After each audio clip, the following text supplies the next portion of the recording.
Hello everyone, आज हम पढ़ेंगे क्लास 10 ज्योग्राफी का चैप्टर नंबर 3 जिसका नाम है वाटर रिसोर्सेज। दोस्तों, आपने एक चीज़ नोटिस की होगी कि जो हमारी पृथ्वी है वो हमें नीली दिखाई देती है। ये हमें नीली इसलिए दिखाई देती है क्योंकि हमारी पृथ्वी के ऊपर सबसे ज़्यादा पानी है, लेकिन इतना पानी होने के बावजूद भी हमें वाटर स्कैर्सिटी देखने को मिलती है, मतलब पानी की कमी देखने को मिलती है। तो इस चैप्टर में हम इसी वाटर स्कैर्सिटी के बारे में पढ़ेंगे कि वाटर स्कैर्सिटी क्या होती है और पृथ्वी पर इतना पानी होने के बावजूद भी ये हमें क्यों देखने को मिलती है। इसके साथ साथ हम वाटर कंजर्वेशन और मैनेजमेंट के बारे में पढ़ेंगे, मल्टीपर्पज़ प्रोजेक्ट्स के बारे में पढ़ेंगे, रेन वाटर हार्वेस्टिंग के बारे में पढ़ेंगे और भी कई सारे टॉपिक्स के बारे में पढ़ेंगे जो कि वाटर रिसोर्सेज से रिलेटेड हैं। तो चलिए स्टार्ट करते हैं इस चैप्टर को। तो ये है हमारी अर्थ का 3/4 पोर्शन वाटर से कवर्ड है, यानी कि पृथ्वी पर बहुत पानी है। लेकिन प्रॉब्लम ये है कि हम इस पूरे वाटर को यूज़ नहीं कर सकते, क्योंकि अर्थ के टोटल वाटर में से 96.5% जो वाटर है वो ओशन वाटर है। और आपको पता है कि ओशन वाटर काफ़ी ज़्यादा सॉल्टी होते हैं, मतलब उनमें काफ़ी ज़्यादा नमक होता है। इसलिए फ़िलहाल तो हम उसे यूज़ नहीं कर सकते, क्योंकि हमारे पास इतना इन्वेस्टमेंट नहीं है कि हम उसे फ़िल्टर कर सकें। लेकिन टोटल वाटर में से 2.5% वाटर ऐसा है जो कि फ्रेश वाटर है, मतलब हम इसका यूज़ कर सकते हैं।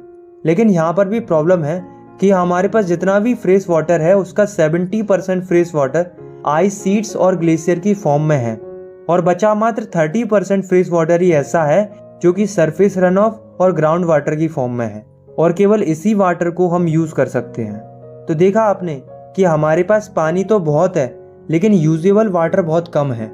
अब आप सोच रहे होंगे कि क्या ये पानी हमारे लिए इनफ है? हाँ, ये पानी हमारे लिए इनफ है, बल्कि मोर देन इनफ है, क्योंकि वाटर एक रिन्यूएबल रिसोर्स है। रिन्यूएबल रिसोर्स मतलब वाटर समय के साथ साथ रिन्यू होता रहता है, मतलब नया बनता रहता है, और ये प्रोसेस होती है हाइड्रोजन साइकिल की मदद से। अब आप में से कई सारे लोग ये भी सोच रहे होंगे कि अगर इतना ही पानी हमारे लिए पर्याप्त है, फिर हमें अलग अलग देशों में पानी की कमी क्यों देखने को मिलती है। और जहाँ तक कि कई सारे साइंटिस्ट ये भी प्रेडिक्ट करते हैं कि 2025 तक आते आते दुनिया के 2 बिलियन लोग, यानी कि 20 करोड़ लोग वाटर स्कैर्सिटी से पीड़ित रहेंगे, मतलब पानी की कमी को झेलेंगे। तो ऐसा क्यों है? तो देखो, मैंने आपको पिछले चैप्टर में बताया था कि अगर हम नेचर की किसी भी चीज़ को अपनी नीड के लिए यूज़ करते हैं, मतलब ज़रूरत के लिए यूज़ करते हैं, तो वो हमारे लिए पर्याप्त मात्रा में है। लेकिन अगर हम किसी चीज़ को ग्रीड के लिए यूज़ करते हैं, मतलब लालच के लिए यूज़ करते हैं, तो भले ही वो रिन्यूएबल रिसोर्स ही क्यों ना हो, उसकी कमी हमें ज़रूर महसूस होती है। यही सीन वाटर के केस में है। वाटर है तो रिन्यूएबल रिसोर्स, लेकिन फिर भी उसकी कमी देखने को मिलती है, क्योंकि लोग अपने लालच के लिए उसका ओवर यूज़ करते हैं और उसे एक्सप्लॉइट करते हैं। इसी चीज़ को हम डिटेल में डिस्कस करते हैं इस टॉपिक में, water scarcity and the need for water conservation and management. सबसे पहले हम समझते हैं कि वाटर स्कैर्सिटी क्या होती है। तो वाटर स्कैर्सिटी का सिंपल सा मतलब होता है पानी की कमी होना, उसी को हम वाटर स्कैर्सिटी कहते हैं। जैसे कि मैं आपको एग्जांपल देता हूँ, आप देखते होंगे कि राजस्थान की महिलाएं अपने सिर पर कई सारे मटके रखकर काफ़ी लंबी लंबी डिस्टेंस ट्रैवल करती हैं पानी भरने के लिए, क्योंकि राजस्थान में बहुत कम बारिश होती है और राजस्थान एक ड्रॉट प्रोन एरिया है। तो ये एग्जाम्पल है वाटर स्कैर्सिटी का। अब दोस्तों, ज़रूरी नहीं है कि राजस्थान जैसी सूखी जगहों पर ही पानी की कमी देखने को मिले, बल्कि पानी की कमी हमें ऐसी जगह पर भी देखने को मिल सकती है जहाँ पर बहुत पानी हो। जैसे ही कोलकाता में कभी कभी इतना पानी बरसता है कि वहाँ पर बाढ़ आ जाती है। जैसे कि आप इस इमेज को देखो, इसमें जो बच्चा है वो कह रहा है कि water water everywhere but not a drop to drink, मतलब पानी चारों तरफ है लेकिन पीने लायक नहीं है। तो ये भी एग्जाम्पल है वाटर स्कैर्सिटी का। तो वाटर स्कैर्सिटी हमें मोस्ट ऑफ द केसेस में देखने को मिलती है पानी के ओवर एक्सप्लॉइटेशन की वजह से, पानी का एक्सेसिव अमाउंट में यूज़ करने की वजह से, और पानी के अनइक्वल तरीके से प्रेजेंट होने की वजह से। इसी चीज़ को हम डिटेल में डिस्कस करते हैं कि पानी की कमी आखिर हमें क्यों देखने को मिलती है। रीजंस फॉर वाटर स्कैर्सिटी, मतलब वाटर स्कैर्सिटी होने के पीछे कौन कौन से कारण हैं। तो पहला रीज़न है large and growing population and consequent greater demands for water and unequal access to it, मतलब लोगों की पॉपुलेशन तेज़ी से बढ़ रही है, और हमें पता है कि जितनी ज़्यादा पॉपुलेशन होगी पानी की डिमांड भी उतनी ही ज़्यादा बढ़ेगी, बट पानी तो लिमिटेड है। तो ऐसी सिचुएशन में जो रिच लोग होते हैं वो उस पानी को एक्सेस कर पाते हैं, और जो गरीब लोग होते हैं वो उस पानी को ज़रूरत के लिए भी एक्सेस नहीं कर पाते। हम देखते हैं ना कि जो अमीर लोग होते हैं उनके घरों में तो स्विमिंग पूल देखने को मिलते हैं और वहीं गरीब लोग बूंद बूंद के लिए तरसते हैं। तो पहला रीज़न यही है कि पॉपुलेशन बढ़ रही है और पानी की डिमांड भी बढ़ रही है, जिस वजह से ज़्यादातर पानी अमीरों तक ही पहुंच पाता है। गरीबों को वाटर स्कैर्सिटी का सामना करना पड़ता है, यानी कि वाटर का अनइक्वल एक्सेस देखने को मिलता है। वाटर स्कैर्सिटी का दूसरा रीज़न है water resources are being over exploited to expand agriculture. मतलब आप खुद सोचो कि अगर पॉपुलेशन बढ़ेगी तो फूड ग्रेन्स का प्रोडक्शन भी बढ़ेगा, क्योंकि जितने ज़्यादा लोग होंगे लोगों को उतना ही ज़्यादा खाना चाहिए। तो जो किसान होते हैं वो फूड ग्रेन्स के प्रोडक्शन के लिए एग्रीकल्चर एक्टिविटी परफॉर्म करते हैं, जिसके लिए वो बेल्स और ट्यूबवेल्स का इस्तेमाल करते हैं। इससे होता क्या है, काफ़ी सारे ग्राउंड वाटर को निकाला जाता है, जिस वजह से ग्राउंड वाटर लेवल में काफ़ी गिरावट आई है। मतलब ज़मीन के नीचे का जो पानी है वो धीरे धीरे कम होता जा रहा है। तो ये भी एक रीज़न है वाटर स्कैर्सिटी का। थर्ड रीज़न है increasing industries has made matters worse by exerting pressure on existing fresh water. मतलब जैसे जैसे समय निकल रहा है वैसे वैसे इंडस्ट्रीज भी डेवलप हो रही हैं, जिस वजह से इंडस्ट्रीज को रन कराने के लिए भी काफ़ी एक्सेसिव अमाउंट में पानी का यूज़ किया जाता है। और ना केवल पानी का यूज़ किया जाता है बल्कि इंडस्ट्रीज का जो वेस्ट वाटर निकलता है उसे भी रिवर्स में छोड़ दिया जाता है, जिससे जो फ्रेश वाटर होता है वो भी अफेक्ट होता है। तो जो इंडस्ट्रीज होती हैं वो बहुत बुरा प्रेशर एक्सर्ट करती हैं फ्रेश वाटर के ऊपर। केवल इतना ही नहीं बल्कि इंडस्ट्रीज को रन कराने के लिए जो हैवी इलेक्ट्रिसिटी चाहिए होती है वो हाइड्रो इलेक्ट्रिसिटी होती है, जो कि फ्रेश वाटर से ही डेवलप की जाती है। इनफैक्ट इंडिया में टोटल इलेक्ट्रिसिटी में से 22% इलेक्ट्रिसिटी हाइड्रो इलेक्ट्रिसिटी होती है। तो इंडस्ट्रीज का होना भी एक मेजर रीज़न है वाटर स्कैर्सिटी के पीछे। चौथा रीज़न है over exploitation of water in urban areas.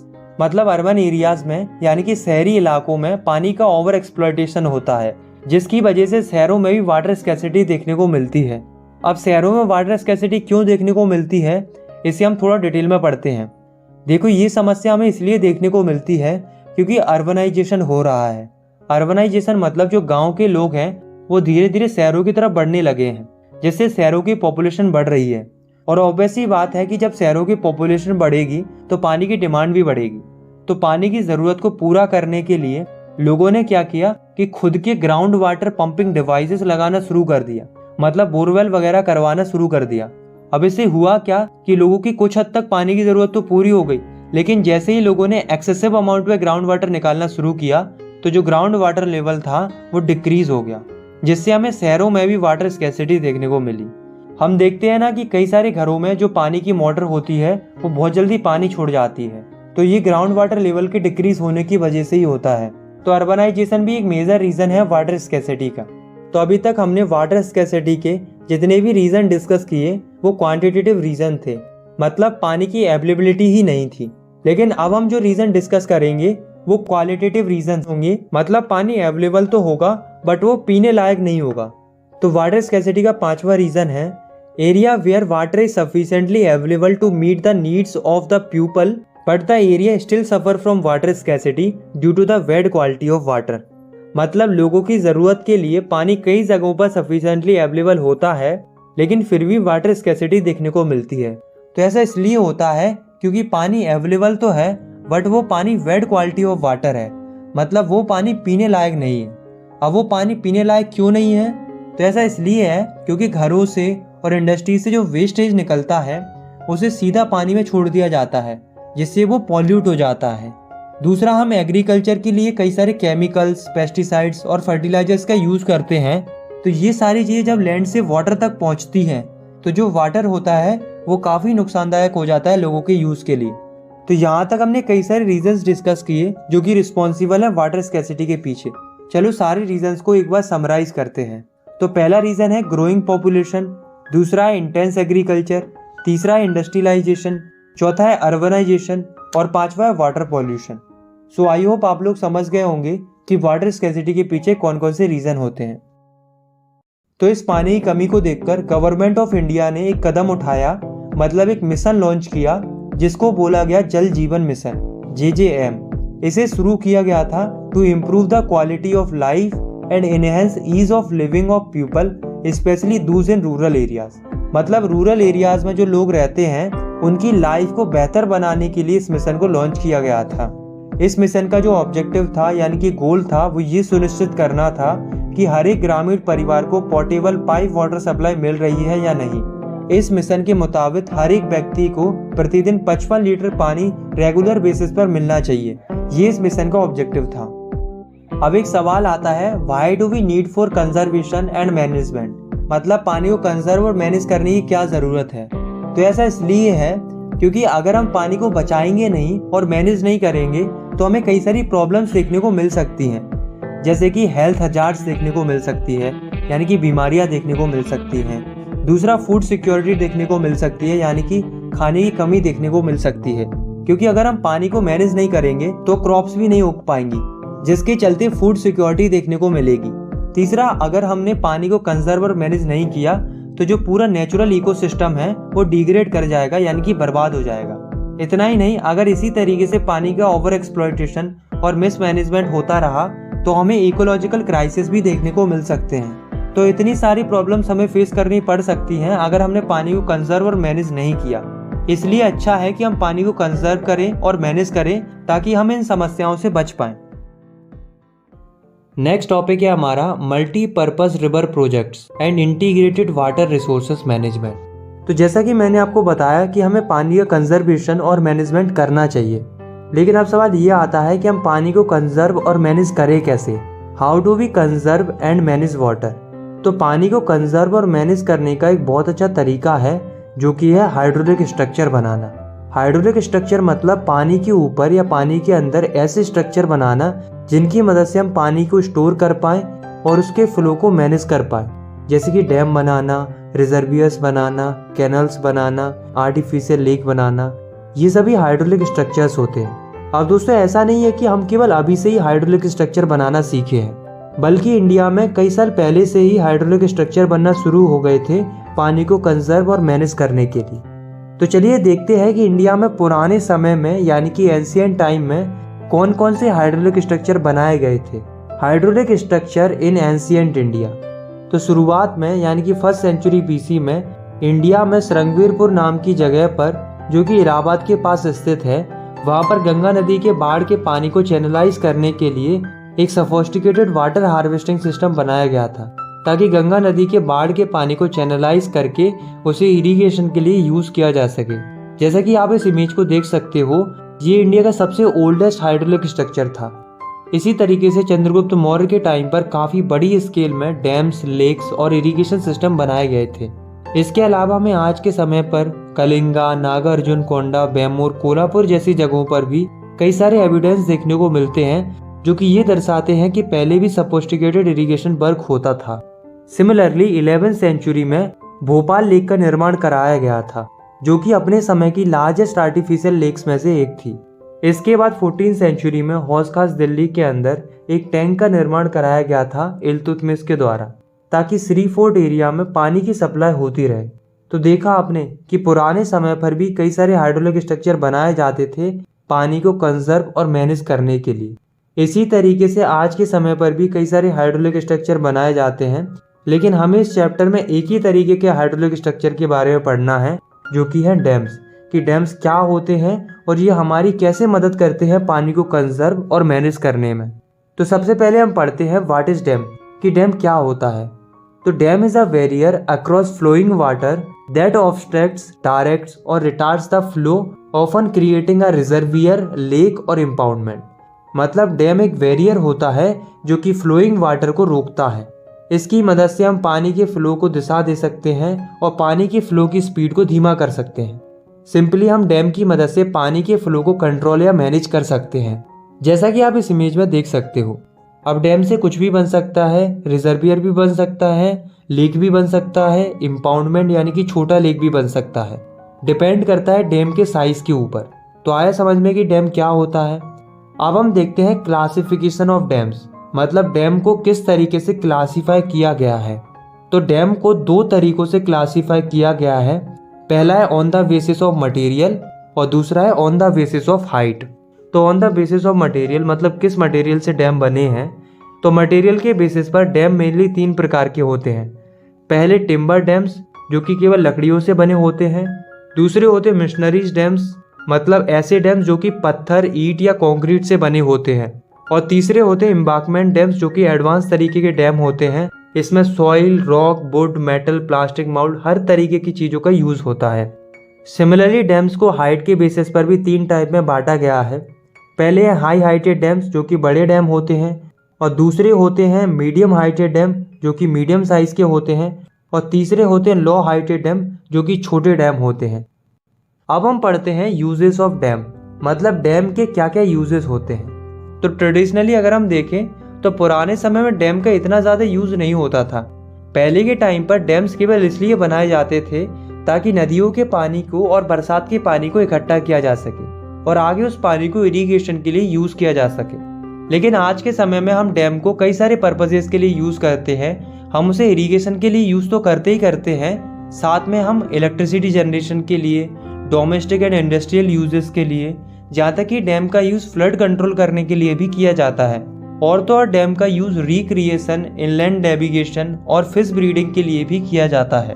तो डैम का यूज़ काफ़ी सारे पर्पजेस के लिए होता है, इसलिए डैम्स को मल्टीपर्पज़ प्रोजेक्ट भी बोला जाता है। जैसे कि मैं आपको कुछ डैम्स के एग्जाम्पल देता हूँ। सतलुज ब्यास रिवर बेसिन के ऊपर जो मल्टीपर्पज़ प्रोजेक्ट लॉन्च किया गया था, मतलब डैम बनाया गया था, वो था वाकरा नांगल डैम। इसका मेन पर्पस था हाइड्रो इलेक्ट्रिसिटी जनरेट करना और लोगों को इरिगेशन के लिए पानी प्रोवाइड कराना। सिमिलरली महानदी बेसिन के ऊपर भी एक डैम बनाया गया था, हीराकुंड डैम। इसका मेन ऑब्जेक्टिव था पानी को कंजर्व करना और फ्लड को कंट्रोल करना। तो इस तरीके से इंडिया में कई सारे मल्टीपर्पज़ प्रोजेक्ट लॉन्च किए गए ताकि पानी को कंजर्व और मैनेज किया जा सके। डैम की इतनी सारी अच्छाइयाँ देखकर जवाहरलाल नेहरू ने कहा था कि जो डैम होते हैं वो टेम्पल होते हैं मॉडर्न इंडिया के। उन्होंने ऐसा इसलिए कहा था क्योंकि डैम के काफ़ी सारे एडवांटेजेस होते हैं। लेकिन दोस्तों, डैम बनाने के पीछे इतने सारे फायदे तो हैं, लेकिन फिर भी large number of people multipurpose project और डैम्स का विरोध करते हैं। तो ऐसा क्यों है कि कई सारे लोग इनका विरोध करते हैं? इसके पीछे कौन कौन से रीज़न हैं, चलिए जानते हैं। Reason behind the opposition of multipurpose projects. तो पहला रीज़न है regulating and damming of water affect the natural flow of reverse. मतलब पहला रीज़न ये है कि अगर हम डैम बनाते हैं तो उससे रिवर का नेचुरल फ्लो अफेक्ट होता है। मतलब नेचुरली जो रिवर फ्लो होकर आ रही होती है उसके ऊपर डैम बनाने की वजह से उसका नेचुरल फ्लो डिस्टर्ब हो जाता है। अब इससे प्रॉब्लम क्या आती है, हमें पुअर सेडिमेंट फ्लो देखने को मिलता है और जितने भी सेडिमेंट्स होते हैं वो धीरे धीरे रिजर्वियर के बॉटम पर इकट्ठे होने लगते हैं। इसे मैं आपको थोड़ा अच्छे से समझाता हूँ। जैसे मान लो ये रिवर है और इस रिवर के ऊपर डैम बना हुआ है। अब जो वाटर फ्लो करेगा वो यहाँ से आसानी से निकल जाएगा, बट जो वाटर के सेडिमेंट्स होंगे यानी कि छोटे छोटे कण होंगे वो डैम की वजह से आगे नहीं जा पाएंगे और वो वहीं पर बॉटम पर इकट्ठे होने लगेंगे। तो जिन सेडिमेंट्स को आगे जाना चाहिए था वो डैम की वजह से रिजर्वियर के बॉटम पर इकट्ठे होने लगते हैं, जिससे क्या होता है, पुअर सेडिमेंट फ्लो देखने को मिलता है। डैम बनाने की वजह से रॉकियर स्ट्रीम बेड फॉर्म हो जाता है, यानी कि पत्थर वाली सरफेस क्रिएट हो जाती है। प्लस जो एक्वाटिक लाइफ होती है उसका हैबिटेट यानी कि जीवन भी कमजोर पड़ने लगता है। डैम बनने की वजह से एक्वाटिक फोना का यानी कि जीव जंतुओं का माइग्रेट और स्पैनिंग करना डिफिकल्ट हो जाता है। इसके अलावा जब रिजर्वियर्स क्रिएट होते हैं तो आसपास के कई सारे पेड़ पौधे और जो मिट्टी होती है वो पानी में सबमर्ज हो जाती है, यानी कि डूब जाती है, जिससे डीकम्पोजिशन होता है, यानी कि वे पेड़ पौधे और मिट्टी सड़ने लगती है, यानी कि खराब हो जाती है। दूसरा रीजन है multipurpose projects and large dams have also been cause of many social movements like Narmada Bachao Andolan and the tehri dam आंदोलन। मतलब मल्टीपर्पज प्रोजेक्ट या बड़े बड़े डैम जब बनते हैं तो इसके विरोध में कई सारे सोशल मूवमेंट्स देखने को मिलते हैं, यानी कि सामाजिक आंदोलन देखने को मिलते हैं, जैसे कि Narmada Bachao Andolan and tehri dam आंदोलन। तो ऐसा क्यों होता है? तो ऐसा इसलिए होता है क्योंकि लार्ज स्केल डिस्प्लेसमेंट होता है लोकल कम्युनिटी का। मतलब जिस जगह पर डैम बनना होता है उसके आसपास के लोगों को, यानी कि वहाँ की लोकल कम्युनिटी को वहाँ से हटाया जाता है और वही लोग आंदोलन करते हैं, क्योंकि लोकल लोगों को अपनी लैंड और अपना लाइवलीहुड छोड़ना पड़ता है। इतना सेक्रीफाइस करने के बावजूद भी इन लोकल कम्युनिटीज़ को डैम बनने का उतना फ़ायदा नहीं मिलता जितना बाकियों को मिलता है। असली फ़ायदा मिलता है बड़े बड़े किसानों को, इंडस्ट्रियलिस्ट को और शहरी लोगों को। तो देख रहे हो कि प्रॉब्लम इन लोगों को फेस करनी पड़ रही है, मतलब इन्हें अपनी जगह छोड़ के जानी पड़ रही है और बेनिफिट अमीर लोगों को मिल रहा है। इसलिए लोकल लोग इसका विरोध करते हैं और आंदोलन करते हैं। तीसरा रीज़न है irrigation has changed the cropping pattern. In many regions, farmers shifted to water intensive और commercial crop. देखो, डैम बनने की वजह से किसानों को आसानी से पानी मिल जाता है इरिगेशन के लिए। यही देखकर कई सारे किसान ऐसी क्रॉप्स उगाने लग गए हैं जिनमें काफी ज्यादा पानी का यूज होता है, बट प्रॉफिट भी बहुत ज्यादा होता है। यानी कि किसान वाटर इंटेंसिव और कमर्शियल क्रॉप्स उगाने लग गए हैं। अब इससे हो क्या रहा है कि जो सॉइल है वो सलाइन होती जा रही है, यानी कि मिट्टी नमकीन होती जा रही है, क्योंकि खेतों में ज्यादा पानी दिया जा रहा है। वहीं दूसरी ओर डैम बनने की वजह से सोसाइटी में सोशल गैप बढ़ रहा है, रिच फार्मर्स के बीच में और पुअर फार्मर्स के बीच में। कैसे? देखो, मान लो दो किसान हैं, एक किसान डैम के पास है और दूसरा डैम से दूर है। अब आप खुद सोचो किसको अच्छी वाटर सप्लाई मिलेगी? ऑब्वियसली इसको, क्योंकि ये डैम के पास है। तो अच्छी वाटर सप्लाई की वजह से ये किसान ज्यादा अच्छी क्रॉप उगा पाएगा और धीरे धीरे ये अमीर हो जाएगा। वहीं इस वाले किसान को वाटर की उतनी अच्छी सप्लाई नहीं मिल पाएगी क्योंकि ये डैम से दूर है, तो ये किसान वहीं का वहीं रह जाएगा। इतना ही नहीं, बल्कि कॉन्फ्लिक्ट्स भी देखने को मिलते हैं इस बात को लेकर कि पानी का बेनिफिट कुछ लोगों को मिलता है, कुछ लोगों को नहीं मिलता। जैसे कि मैं आपको एक एग्जांपल देता हूँ। गुजरात में साबरमती बेसिन के किसानों ने दंगा कर दिया था इस बात को लेकर कि आसपास के शहरों में बहुत अच्छी वाटर सप्लाई मिल रही थी, लेकिन इनके गांव को बिल्कुल भी वाटर सप्लाई नहीं मिल रही थी, जबकि इन्हें पानी की बहुत ज़रूरत थी क्योंकि इनके गांव में सूखा पड़ा हुआ था। तो देखा आपने कि डैम बनने की वजह से कैसे सोशल गैप बढ़ रहा है लोगों के बीच में। चौथा रीजन है inter state water disputes are also becoming common with regard to sharing the cost and benefits of the multipurpose project. मतलब मल्टीपर्पज प्रोजेक्ट्स का कॉस्ट एंड बेनिफिट किसको मिलेगा, इस बात को लेकर भी कई सारे स्टेट्स के बीच में डिस्प्यूट होता है, यानी कि विवाद देखने को मिलता है। जैसे कि मैं आपको एक एग्जाम्पल से समझाता हूँ। एग्जाम्पल है कृष्णा गोदावरी डिस्प्यूट का। तो हुआ क्या कि महाराष्ट्र गवर्नमेंट ने कृष्णा रिवर पर डैम बना दिया। अब इससे क्या हुआ कि कर्नाटक और आंध्र प्रदेश में जो पानी आता था कृष्णा रिवर का, वो आना कम हो जाता है क्योंकि उस रिवर पर डैम बन गया था। इससे क्या होता है, इन स्टेट में एग्रीकल्चर और इंडस्ट्रीज के ऊपर बहुत बुरा इम्पैक्ट पड़ता है। तो जो आंध्र प्रदेश और कर्नाटक की गवर्नमेंट थी वो परेशान होकर ऑब्जेक्शन उठाती है महाराष्ट्र गवर्नमेंट के अगेंस्ट में। यानी कि पानी के लिए स्टेट्स के बीच में डिस्प्यूट देखने को मिला, यानी कि विवाद देखने को मिला। तो इससे हमें पता चला कि डैम या मल्टीपर्पज प्रोजेक्ट की वजह से इंटर स्टेट डिस्प्यूट्स भी देखने को मिलते हैं। पांचवा रीजन है most of objective of the project are fail to achieve the purpose for to which they are built. मतलब जिस उद्देश्य के लिए डैम बनाए जाते हैं, अक्सर ऐसा होता है कि डैम उसी पर्पस को पूरा नहीं कर पाते। देखो, डैम बनाने का एक मेजर ऑब्जेक्टिव ये होता है कि डैम बनाने से फ्लड को कंट्रोल किया जा सकता है, बट ज़्यादातर केसेस में बाढ़ आने का कारण डैम ही होते हैं। कैसे? देखो, मैंने आपको बताया था कि डैम बनने की वजह से जो सेडिमेंट्स होते हैं वो फ्लो नहीं कर पाते और वो बॉटम में इकट्ठे होते जाते हैं। एक टाइम ऐसा आता है कि बॉटम में बहुत सारा सेडिमेंट जमा हो जाता है। तो ऐसी सिचुएशन में जब थोड़ी ही ज़्यादा बारिश होती है तो डैम का पानी ओवरफ्लो कर जाता है और बाढ़ आ जाती है। तो लाइन समझ में आई कि डैम जिस पर्पज़ के लिए बनाए जाते हैं, अक्सर ऐसा होता है कि डैम उसी पर्पज़ को पूरा करने में फेल हो जाते हैं। जैसे कि डैम इसलिए बनाए जाते हैं ताकि फ्लड को कंट्रोल किया जा सके, बट डैम्स फ्लड को कंट्रोल करने की बजाय और ज़्यादा ट्रिगर कर देते हैं क्योंकि रिजर्वियर के अंदर सेडिमेंटेशन होता है, यानी कि सेडिमेंट्स इकट्ठे हो जाते हैं बॉटम में। इसलिए जो बड़े बड़े डैम होते हैं वो अनसक्सेसफुल हो जाते हैं फ्लड को कंट्रोल करने में जब एक्सेसिव रेनफॉल होती है, और बाढ़ आने की वजह से काफ़ी ज़्यादा लाइफ एंड प्रॉपर्टी का नुकसान होता है, यानी कि जान माल का नुकसान होता है। तो ये कुछ रीजंस हैं जिनकी वजह से लोग डैम्स का और मल्टीपर्पज़ प्रोजेक्ट का विरोध करते हैं। तो एक बार मैं इन सारे रीजंस को समराइज करके लिख देता हूँ, आप चाहे तो इनका स्क्रीनशॉट ले सकते हो या फिर लिख सकते हो। तो ये सारे रीजंस देखने के बाद हमें ये पता चलता है कि वाटर को कंजर्व और मैनेज करने के लिए डैम बनाना एक अच्छा ऑप्शन हो सकता है, बट सबके लिए अच्छा ऑप्शन नहीं हो सकता क्योंकि डैम बनाने के फायदे तो हैं बट नुकसान भी कई सारे हैं। नेक्स्ट टॉपिक है हमारा रेन वाटर हार्वेस्टिंग। अब देखो, डैम बनाने के कई सारे नुकसान होते हैं, इसलिए डैम बनाना एक अच्छा ऑप्शन नहीं हो सकता। इसलिए डैम का एक अल्टरनेटिव है जो कि है रेन वाटर हार्वेस्टिंग करना। मतलब पानी को कंजर्व और मैनेज करने के लिए हम डैम बनाने की बजाय रेन वाटर हार्वेस्टिंग कर सकते हैं। तो रेन वाटर हार्वेस्टिंग क्या होती है? तो rain water harvesting is the collection and storage of rain water. मतलब बरसात के पानी को कलेक्ट करना और उसे स्टोर करना ही रेन वाटर हार्वेस्टिंग होती है। आप रेन वाटर हार्वेस्टिंग को इस पिक्चर के माध्यम से बहुत अच्छे से समझ सकते हो कि रेन वाटर हार्वेस्टिंग का सिस्टम कैसा होता है। तो अब हम देखते हैं कि इंडिया में रेन वाटर हार्वेस्टिंग कैसे की जाती है। तो काफ़ी पुराने समय से ही इंडिया में रेन वाटर हार्वेस्टिंग की जाती है। जैसे कि ट्रेडिशनली इंडिया के हिल्स एंड माउंटेनियस रीजन्स में, यानी कि पहाड़ी वाले इलाकों में लोग क्या करते हैं, डाइवर्जेंस चैनल्स बनाते हैं जिन्हें वेस्टर्न हिमालयाज में गुल्स एंड कुल्स कहा जाता है। इन्हीं चैनल्स की मदद से बरसात के पानी को इकट्ठा किया जाता है और फिर इसे एग्रीकल्चर के लिए यूज किया जाता है।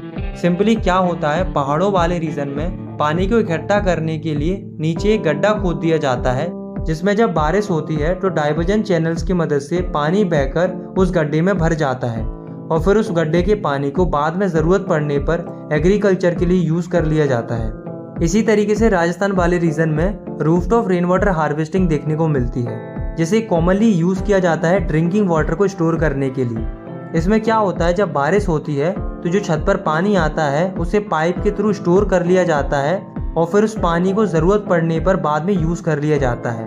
ये सिस्टम मेनली हमें राजस्थान में देखने को मिलता है। ठीक इसी प्रकार से बंगाल के फ्लड प्लेन एरियाज़ में, मतलब ऐसे एरियाज़ में जहाँ पर बाढ़ आने का खतरा ज़्यादा रहता है, वहाँ के लोग क्या करते हैं, इनंडेशन चैनल्स बनाते हैं फील्ड्स को इरीगेट करने के लिए। मतलब जो रिवर्स होती हैं उनमें से कैनल्स बना दिए जाते हैं जिन्हें इनंडेशन चैनल बोला जाता है। और जब रिवर का वाटर ओवरफ्लो करता है तो इन्हीं इनंडेशन चैनल्स की मदद से पानी को यूज़ कर लिया जाता है इरीगेशन के लिए। इसके बाद हमारी इंडिया के एरिड और सेमी एरिड रीजन में एग्रीकल्चर फील्ड्स को कन्वर्ट कर दिया जाता है रेनफीड स्टोरेज स्ट्रक्चर्स में, ताकि बरसात के समय पर उस मिट्टी में पानी को रोका जा सके और मिट्टी में नमी बनी रहे। जैसे कि हम एग्जांपल लेते हैं खादिन और जोहर्ट्स का। इसमें क्या होता है, जो ढलान वाली जगह होती है वहाँ पर हम कुछ इस तरीके का बैरियर टाइप का बना देते हैं। इससे क्या होता है, जब बारिश होती है तो जो पानी होता है वो बैरियर की वजह से यहाँ रुक जाता है, जिससे सॉइल में मॉइस्चर बना रहता है और सॉइल की फर्टिलिटी अच्छी हो जाती है। और फिर जब बारिश नहीं होती है तब इस मॉइस्चर जमीन को यूज़ कर लिया जाता है एग्रीकल्चर के लिए। इस तरह के मेथड को खादिन बोला जाता है जैसलमेर में, और अलग अलग जगहों पर इसे जोहर्ट्स भी बोला जाता है। इसी तरीके से सेमी एरिड और एरिड रीजन्स ऑफ राजस्थान में, यानी कि बीकानेर, पलौड़ी एंड बेमोर रीजन में ऑलमोस्ट हर घर में अंडरग्राउंड टंकास और टैंक्स देखने को मिलते हैं ड्रिंकिंग वाटर को स्टोर करने के लिए। जैसा कि आप इस इमेज में देख सकते हो, इस तरीके के अंडरग्राउंड टंकास देखने को मिलते हैं और ये टंकास काफ़ी बड़े बड़े होते हैं, लगभग एक कमरे जितने साइज के होते हैं। इसमें क्या होता है, छत से एक पाइप कनेक्टेड रहता है और जब बारिश होती है तब पानी पाइप के थ्रू टंकास में स्टोर हो जाता है और फिर उस पानी को बाद में यूज़ कर लिया जाता है ज़रूरत पड़ने पर। अब हम देखते हैं कि जो ये अंडरग्राउंड टंकास बनाए जाते हैं उसमें पानी स्टोर करने के फ़ायदे क्या होते हैं। Advantages of water storage in टंकास। तो देखो, टंकास का पहला फ़ायदा ये है कि टंकास जो है वो काफ़ी रिलायबल सोर्स माने जाते हैं ड्रिंकिंग वाटर को स्टोर करने के लिए अदर सोर्स के कंपैरिजन में, क्योंकि अदर सोर्सेज के अंदर पानी बहुत जल्दी सूख जाता है। वही टंकास के अंदर पानी जल्दी नहीं सूखता, क्योंकि टंकास ज़मीन के नीचे होते हैं और जो वाटर होता है वो लंबे समय तक स्टोर रहता है। टंकास का दूसरा फ़ायदा ये है कि टंकास ज़मीन के नीचे बनाए जाते हैं, इसलिए ये पूरे रूम को ठंडा रखते हैं। अच्छा, एक पॉइंट याद रखना कि जो रेन वाटर होता है, यानी कि बरसात का पानी होता है, उसे राजस्थान में पलार पानी बोला जाता है। दोस्तों, आज के समय की अगर हम बात करें तो जो रूफटॉप हार्वेस्टिंग सिस्टम है वो इतना यूज़ नहीं हो रहा है जितना पहले होता था। इसके पीछे कारण ये है कि जो इंदिरा गांधी कैनल का निर्माण कराया गया था उससे पूरे राजस्थान में अच्छी वाटर सप्लाई हो रही है, लेकिन फिर भी कई सारे घरों में अभी भी लोग टंकास का यूज़ करते हैं क्योंकि उन्हें टैप वाटर का टेस्ट पसंद नहीं आता। अब हम एक गांव की स्टोरी पढ़ते हैं जो कि हमारे इस टॉपिक से ही रिलेटेड है। गांव का नाम है गेंडाथुर, जो कि कर्नाटक का एक गांव है। वहाँ क्या था, पानी की बहुत ज़्यादा कमी थी, तो उन्होंने अपनी समस्या को खुद से समझा और खुद से स्टेप लेना शुरू कर दिया।